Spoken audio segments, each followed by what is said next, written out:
you're living in Austria now. How long have you lived there? Since 2007.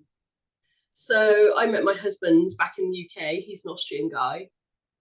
And yeah, just fell in love. And it was either the UK or Austria.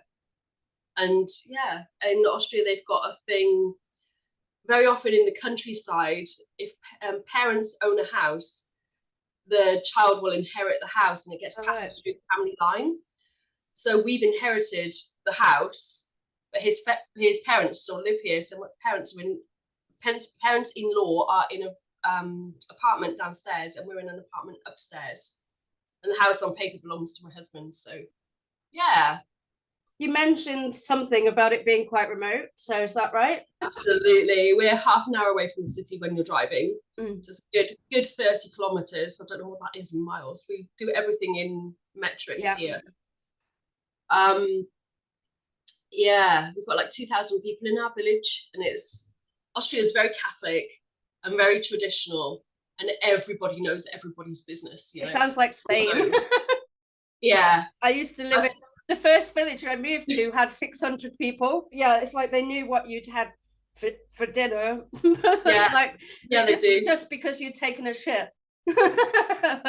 I went jogging once, jogging over a course of about 3 weeks with a friend of mine because we were having a bit of a fitness streak. And one day I went without her and a woman came out of her house and asked me, "Where's your friend? Is she okay?" Oh my God, that's so funny. I think you've got the same piercing I used to have, the one here, the nose bridge. Oh, yeah. Yeah, I arrived with that as well.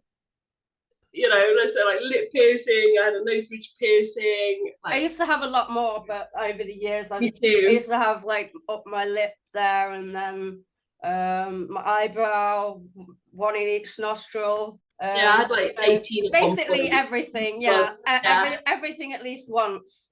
90s goth. Yeah, exactly. 90s. Yeah. I was a grunge, kind of a grunger, but on the goth side of grunge for sure.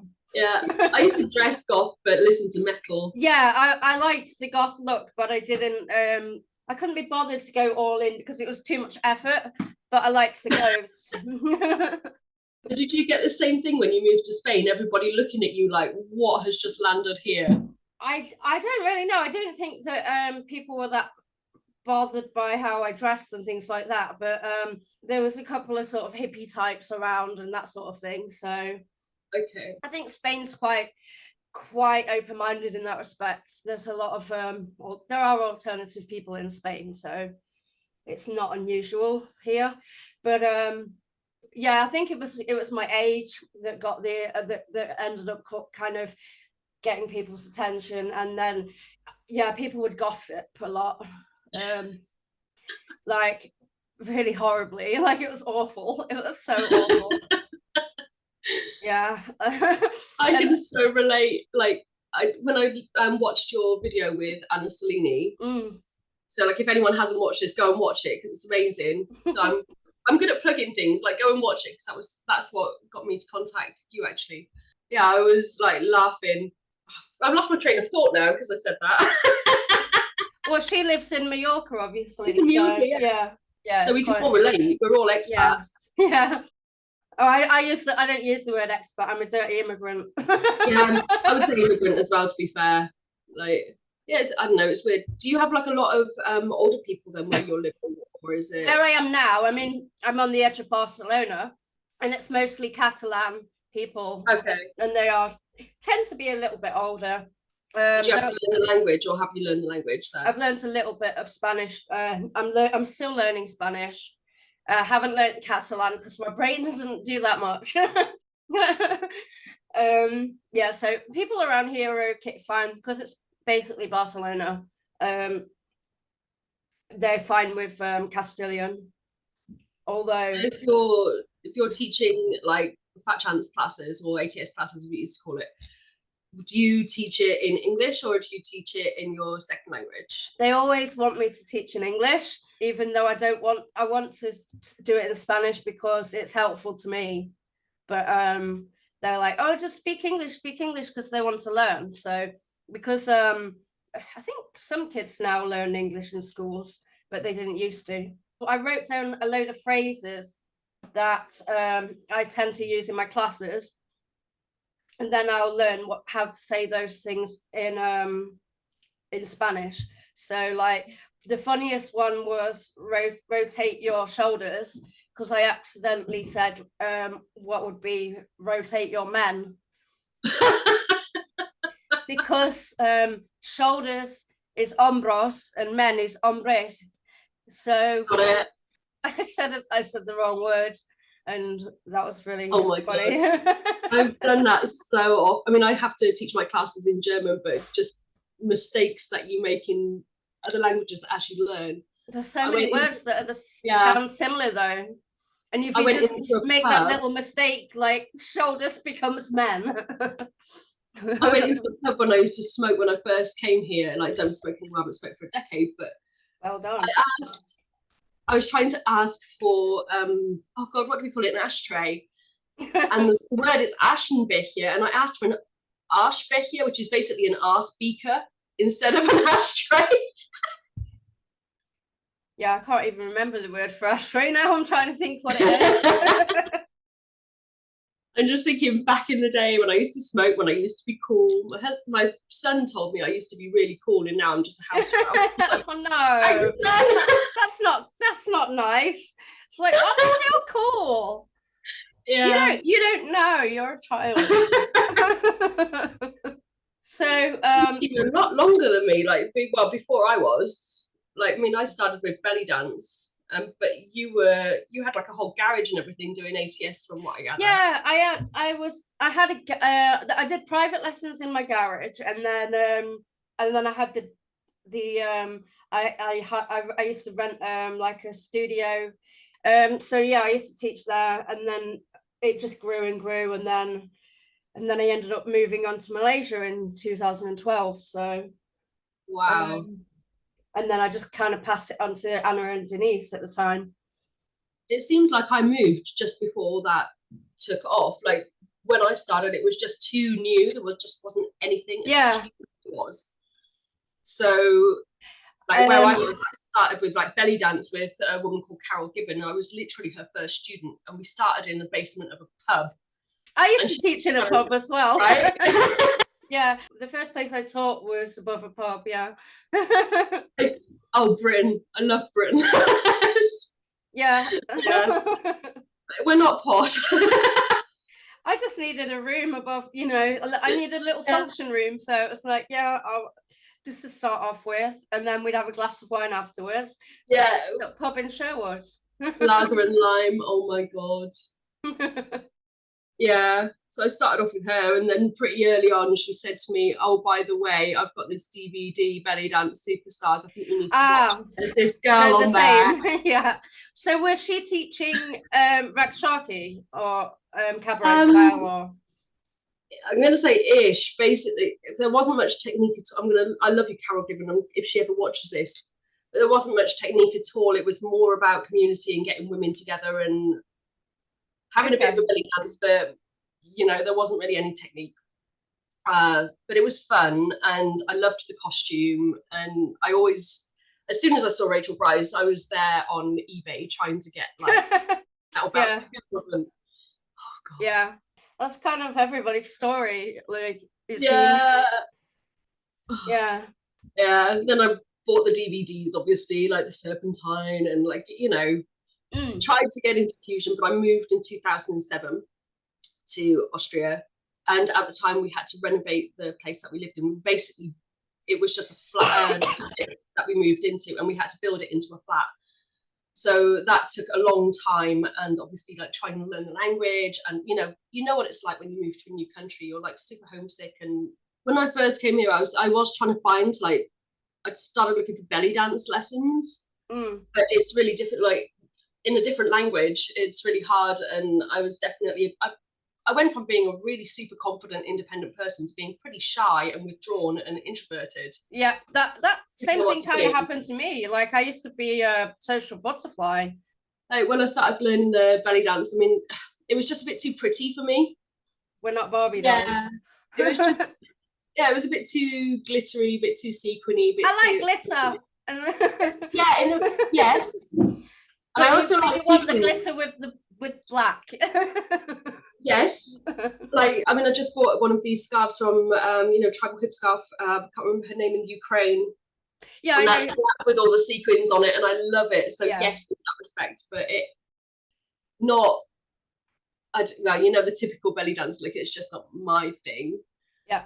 And then, oh my god, I can't tell you how excited I was. I found my first fusion dancer teacher then in Austria called Manuela Kraus. Nice. And the first time I went there, I was one of those super enthusiastic students. I love that. You're my favorite kind of student. Yeah, Like Anna was. Like I love that. like Donkey from Shrek. That's what I love that. That's my favorite kind of student. like everyone kept going on about ATS, and I was like, nah, I don't want to learn ATS. I was totally into fusion, like just wanted to learn fusion. I went down to Croatia to Split. I did a intensive I wanted to go to that one. And I got around like Lanvia, Moira Traffel, did all the sort of fusiony stuff, and then Manuela gave up like teaching. I didn't know what else to do, and I can't keep like doing workshops all over Europe. I've got 2 more children by this point, so I've got 3 kids in total. Wow. And a dog and a husband, jobs. As you do. And then in 2015, there was this group that started in Linz. They actually started like 5 years earlier, but in 2015, the leader of the group decided to start giving workshops. So I started doing workshops with her. And I thought it was ATX, but it wasn't. It was like a mix between, they had some Fat Chance, they had some Niers Tribal from Germany, which is like... What, did they have a troupe? Yeah, they had a troupe. What do you remember what were they called? They're still going. They're called Anankara. Oh, okay. And they didn't just have Fat Chance, and they weren't quite sure where the other dialect pieces had come from. So It was just an absolute mix of everything. And we had like some what is now called Global Caravan in there. It was Gypsy Caravan, wasn't it? With they've got some Niers in there, some Fat Chance. It was just a bit of everything. And I'm one of these people, if I do something, I do it like 110%, and I want to know what came from where and how. Yeah, same. I have to break it down. Yeah. I want to know the origins of everything, of every move. Like, where did this move come from? And why are you doing this? Yeah, and all the costuming and everything. Like, I always want to know absolutely everything. That's why I ended up traveling around and going to India and going to wherever to kind of like. And now I'm in Spain, and yet I still haven't managed to do any flamenco. That's because I'm broke. But I think that's just what Northerners do. We just like try to travel and we're broke, and we're constantly spending our money on the next shiny thing. Yeah, or probably in a second-hand shop, knowing us. Like, oh, definitely, for sure. Look, I don't buy anything from high street stores ever. So second-hand shopping is the best. Yeah. You said that recently you were trying to get more into Fat Chance there. Like, so what's happening with that?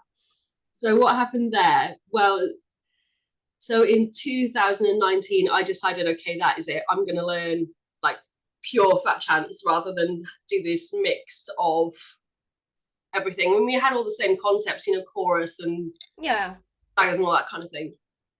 But I went to a workshop, performance intensive with Gudrun Herald, and bless her, I mean, she's such a darling. She just turned around to me and said, I think you need a mentor. And I was like, yeah. And everything happened super quickly. I got weekly private lessons with her. Like, everything happened really, because like I said, I go at everything super speed. I started my own group. I started teaching, did general skills, did the teacher training, became the first certified studio in Austria, and then set up my own festival, which is nice. Everything happened really fast. Actually, partly why Skills and Zills was born. It was a two-pronged thing. First of all, I wanted to get a bunch of people down from Bavaria, which is the county in Germany that is north to Austria. and they're all pretty close, and there's a whole bunch of groups there, and I wanted them to come down, you know, to us.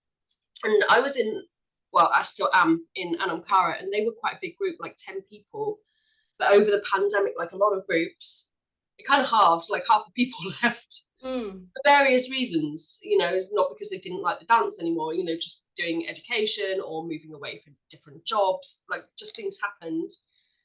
And we were always invited to a drumming circle, to dance in a drumming circle every August. And I thought, oh my God, this year we're only like 4 or 5 people. What are we going to do? Like, that's not really a big impression. This circle's huge, you know, it's like 50 odd drummers in there. And I thought, you know what, I'll just invite people from Bavaria down. Like, that's going to be really cool. So that was super chill. And then I thought that's a really awesome way to advertise my lessons, is to have this big group of women dancing, and then I'll just make some postcards and things and hand them out, you know. So it was also to be basically used as my advertisement, which sounds terrible, but it's just a way to get that's how it works. Seeing it, you know. So then we decided, well, how can we make it, you know, good for people to come down, like not just for the Hafler thing, you know, in the drum circle. So then we invited Good Drums, because she's my first teacher, like for actual fat chance. And she did a workshop, a skirt workshop over the day. And then we all got ready, and then we all went and danced in the drum circle. So that's what happened last year. And then this year we've just made, well, Julia did, I just made it 10 times bigger, basically. So yeah, that's how it was born. It was partly just to get everyone together because of the community, and to advertise. So I always start like beginner lessons in October. Cool. I'll have to come over. Because I used to shimmy about all over Europe before. I used to go to like Holland and where else? Well, just I'd be all over different places, France and Germany and Holland, and I was always going to some sort of event somewhere. That was back in the day when I had a credit card, and and a partner who was really good with numbers. And so basically what he would do is he'd pay it off for me, and then I'd pay him back by the month. And that enabled me to go to like America to do my teacher training, and then to India to do the Odissi, and Australia and so on. Actually, no, I went to Australia after I'd moved to Malaysia. So where were you in Australia? Katoomba. Where is that? It's in the Blue Mountains near Sydney. Near Debbie then? Debbie Mamak, yeah. I visited Melbourne twice, and I was lucky enough to hook up with Lauren Fisher. Like, not hook up, it sounds terrible, but to meet Lauren Fisher and like go and do a lesson with her. And that was awesome. She's got a group in Aqua Moon Fusion. Yeah. Just give them, they're so nice. Those ladies are so nice. That's one of the nice things about this dance form. You can literally call back sisters everywhere, or people. Exactly. That's why I'm so passionate about being a kind of classic fat chance dancer, because I just love the fact that we can dance together properly. Like I like all the little, you know, different dialects that go on, and people come up with their own stuff, of course, but and I often get asked to teach fusion. A lot of people want to teach fusion, but I sneak in fat chance moves, and just I change them a little bit. Like for my fusion version of like the camel step, for example, is one where instead of when you come down, I lean forward, you know, so whereas you would never do that in fat chance. That's it's like a dip forward like that. So that's how I fuse. I kind of just fuse the moves a little bit.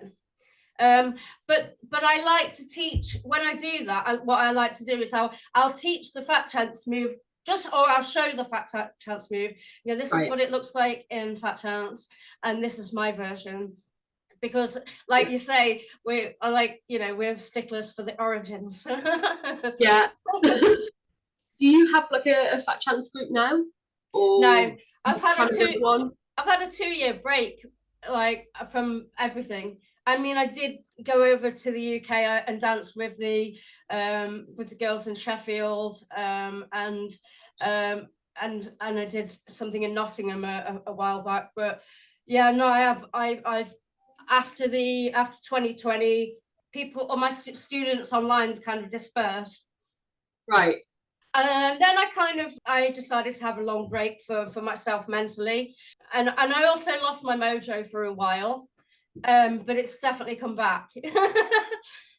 So yeah, I've now recently decided, what I did, I put out a message, instead of just asking for people to come and be my students, I've asked people to form a troupe. So I'm going to have a class for normal students who just want to learn for fun, and then a troupe class, because I want to get straight into it. I would love to meet like the girls from Sheffield and like Nottingham and stuff, but I haven't even met them online, I think, but that would be so cool to go and visit them.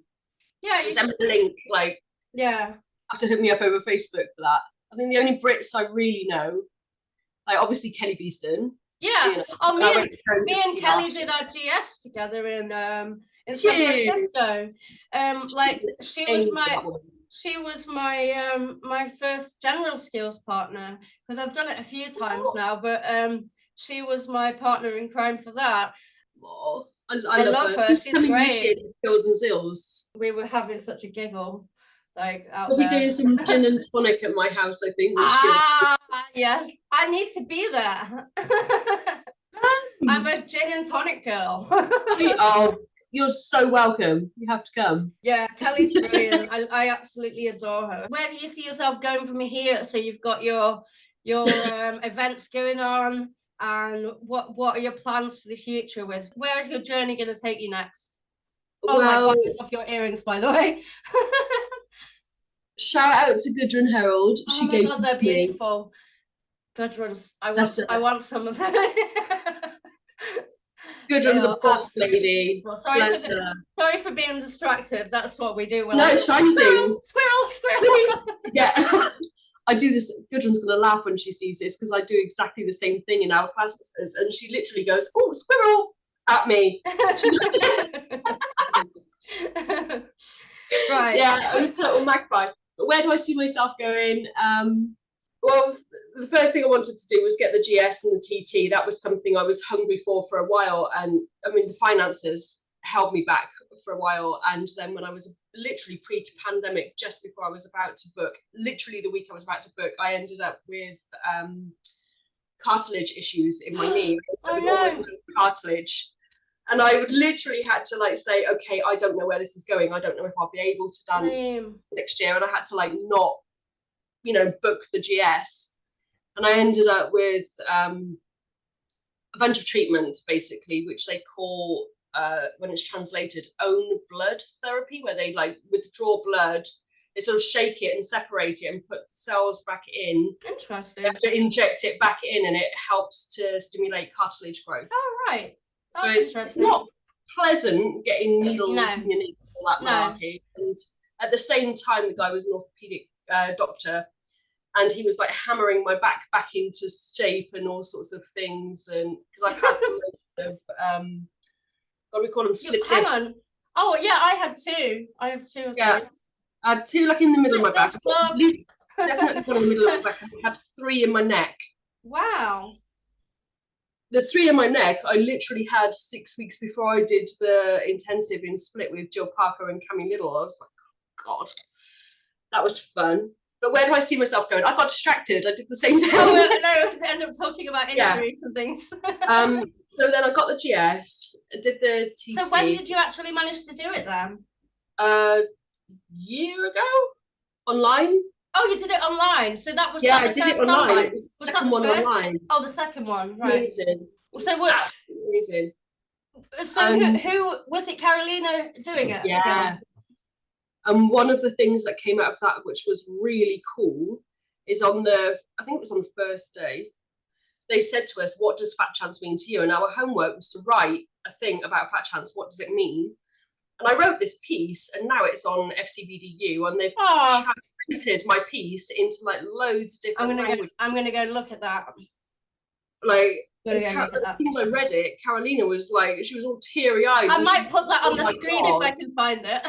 Do it. Like, it, because I was like, this is what fat chance is. And like, for me, I like to go quite deep. And rather than, this was something started in the late 80s, early 90s, you know, the facts, this was just this is what it means to me, you know. Nice. Yeah, so go and check that out, and then that tells you everything that I think about fat chance all in one go. Then I did the TT and obviously became the first certified studio in Austria, which I'm super proud of, because I just want to build it up, and that's partly the reason I'm doing Skills and Zills. So Melody's coming, Kelly's Beeston's coming. We've got Lizzie from Bavaria, Gudrun is coming, and I'm teaching as well. Because why not? It's my event. So I've started Anam Danza. That started 3 years ago, and that's going to just get built up now. And at the moment, I'm just building up classes. So I've now got, God, I think 3 courses already booked for October. Well, so next time you have another event, get me and Anna to come over. We'll come over. Second weekend of August every year, and I did say to Anna, like, if she gets her paddleboard stuff going, she's doing the paddleboard thing now. Just come over. Yeah. So hopefully she'll be able to, you know, come on over.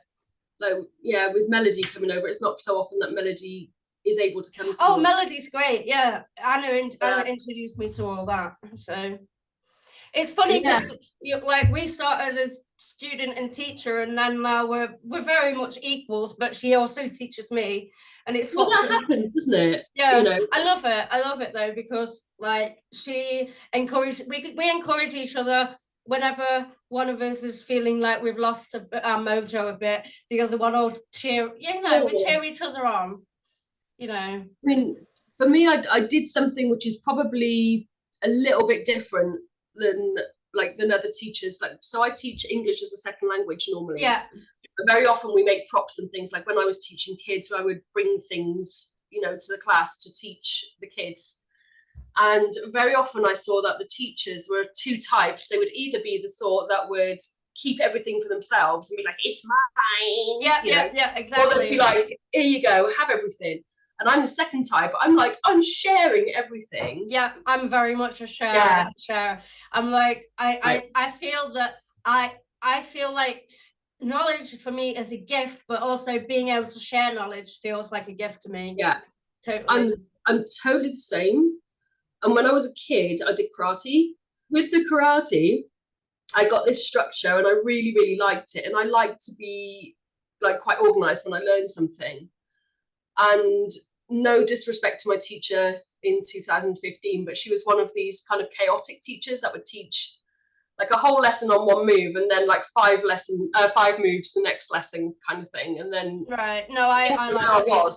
As crazy as it seems, considering what you've seen of me today, I do actually have structure when it comes to some things.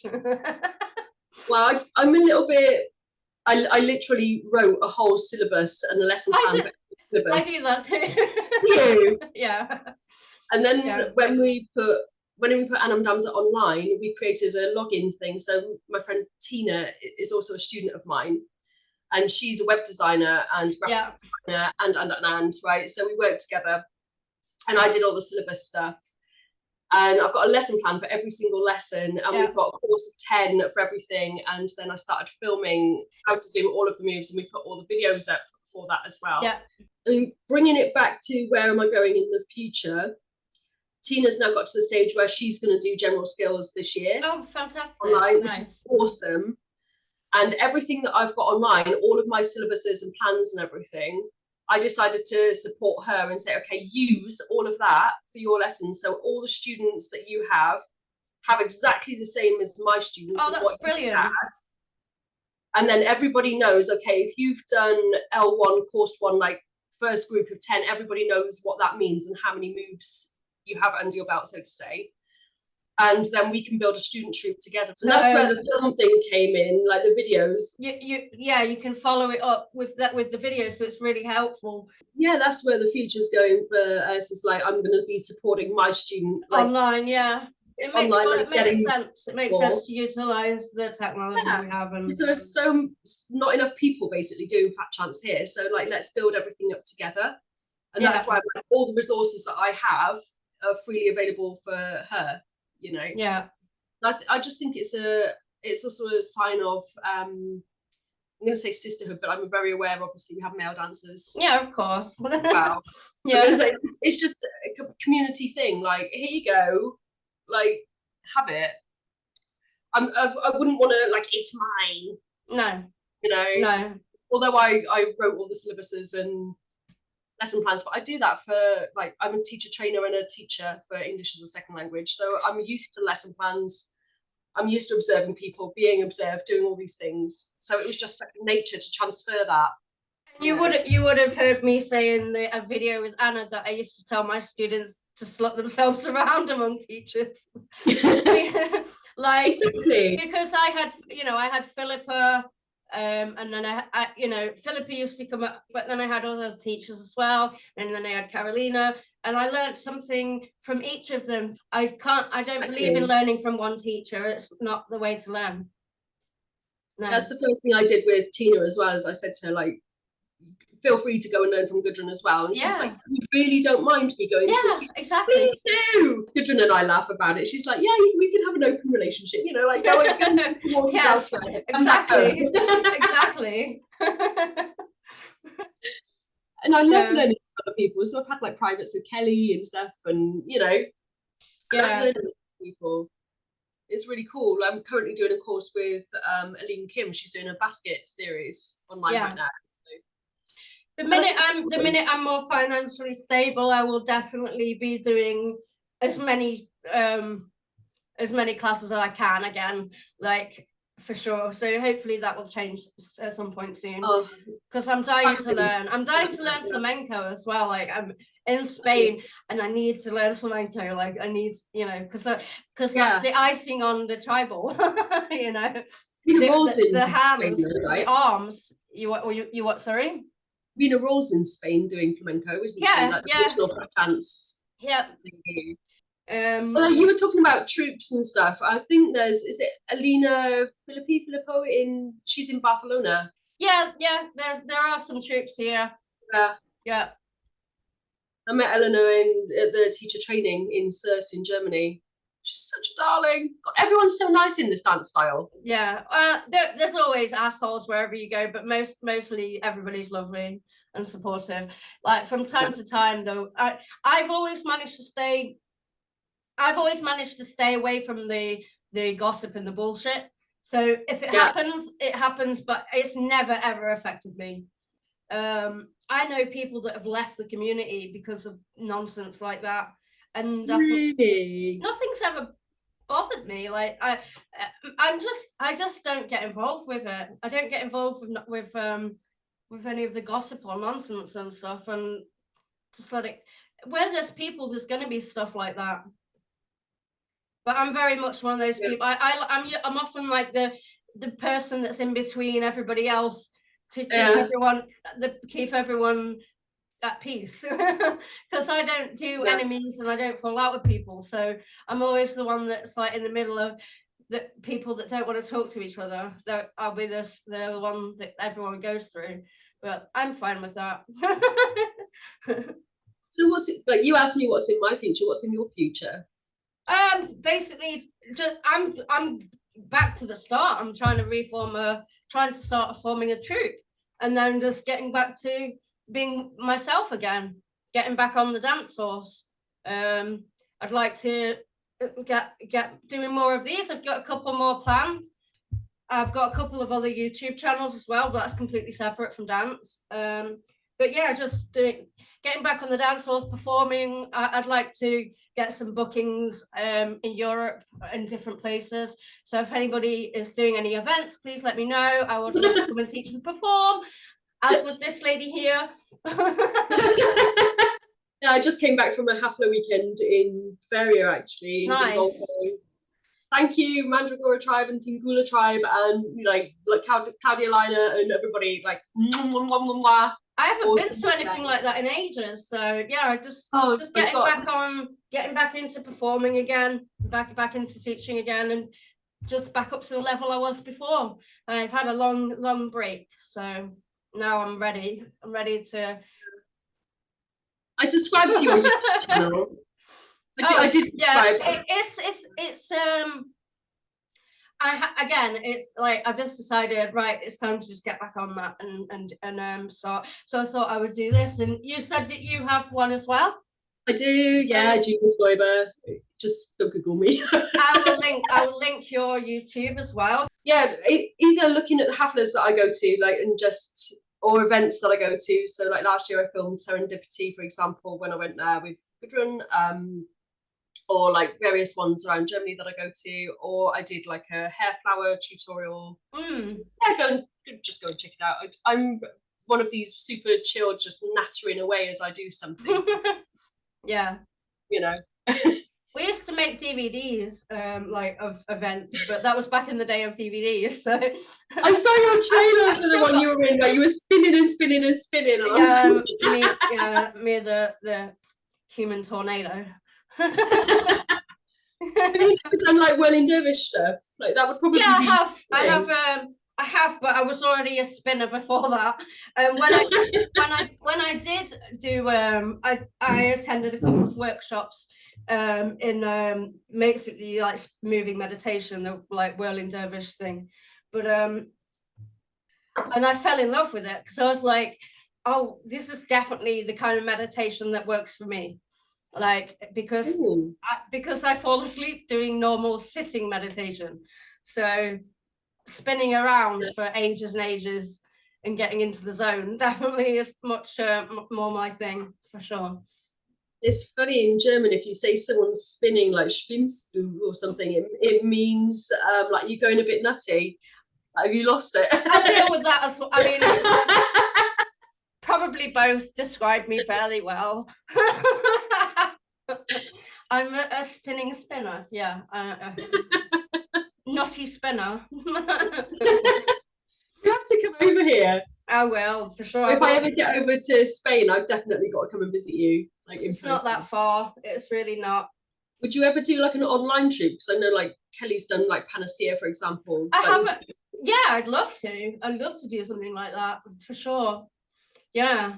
I remember saying years ago about wanting to do haflas on Skype and things like before we had Zoom and things like that, and before it became popular. I remember saying wanting to do that and saying like we should be like doing stuff online so we could have like international haflas and that and it didn't catch on for years, for years afterwards. But Another Sisters Collective met on Skype for a really long time. Yeah. And like when the pandemic came and everybody started going online, they were already quite established in that respect. Yeah. It wasn't such a weird, like, oh my God. Well, it didn't. Yeah, because I with me being like international in terms of like being in different places, communicating with friends that way, and me and Anna doing a bit of dancing that way was perfectly normal as well. Like we would just do that, but yeah, it took a while for it to now it's kind of become a thing where a lot of teachers are getting more established online, and it means that you can have students anywhere in the world, which is nice. And also with the GS, it cuts a lot of the cost, like because it's already expensive to do. Obviously, it's worth it. It's an investment, and that's why I did it. But I remember when I first saw Carolina, and I was like, oh my God. I remember volunteering to lead the class once and then realizing what that entailed after I'd said it, like because Carolina was just behind me and this was the first time I'd ever met her, and she was like, does anyone want to lead the warm-up? And I was like, I'll do it. And then I was like, oh no, I've just volunteered to lead Carolina. Yeah, she and I have spoken a couple of times online, and then I asked her to be part of the interview series that I do. And when I interviewed her, like the first time I actually met her, like properly live, just before I saw her at the TT, like I met her I went to Deanna's hotel room to do it there. And when she walked in, she's like, I feel like we've met before. And I was like, and I said, do you do hugs? And she's like, yeah, I gave her a hug. And I was like, oh my God. Me and Doug, my ex, we had like basically a big recording set up because we had access to a lot of equipment. So we did a lot of video editing and stuff, which is how I got into all this. Our lounge used to look like the BBC tech room. When the pandemic started, like I said, I go at everything 100 miles an hour, and we used to have a caravan garage downstairs, and the sister-in-law got the caravan, so we turned the caravan room into like a dance room gym. It's got a mirror wall, and then I bought soft boxes and ring light, and you just start buying equipment. I got onto Amazon, I couldn't help myself. I was like, I need some nice background so I don't have to use this terribly 90s looking thing. I've got one of those, like, it goes on my bed. It lives on the sofa now. Everyone has them. It lives on the sofa. Oh my God. How long have we been yapping? About an hour and a half. I'm gonna let you go because you said you've got something to do this afternoon. So but yeah, I love talking to you though. Let's be honest, we'd be yakking all day if we allowed it. So true. You have to tell everyone to like and subscribe. Yes, like and subscribe. Also to you, and hopefully I'll be able to come and visit you at some point and do some dancing together. Oh, that's going to be a nightmare, gin and tonic and dancing. And it's not a nightmare at all. It's a lot of fun. It's going to be brilliant. I'd love to come when Kelly's there. That would be brilliant. Second week of August this year. That's really tempting. I'm going to look at how much the flights are. Do it. All right. Well, it's been really lovely talking to you. Keep in touch, and maybe we can do another one at some point. Absolutely. It's so nice meeting you. And you. Mwah. Take care. Bye. Ta-da.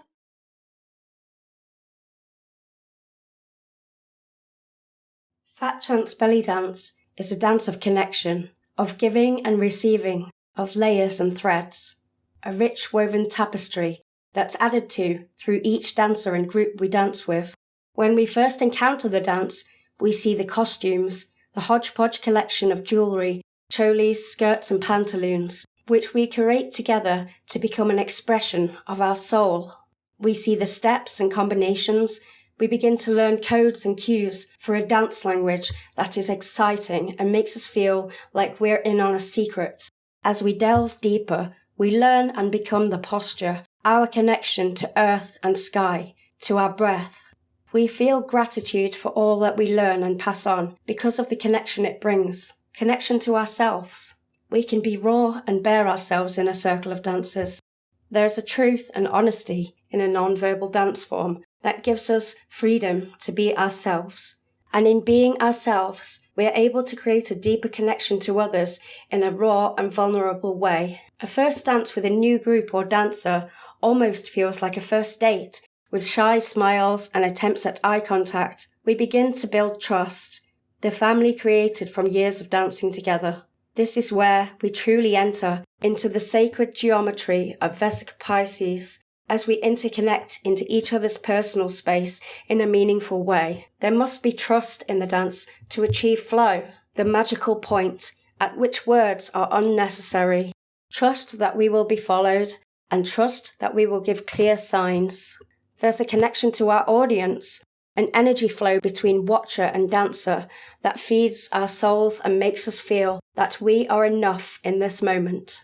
There's a connection to time, a playfulness that connects us to our childhood. The infinity, limitless and eternity symbolized by our hips in figure 8.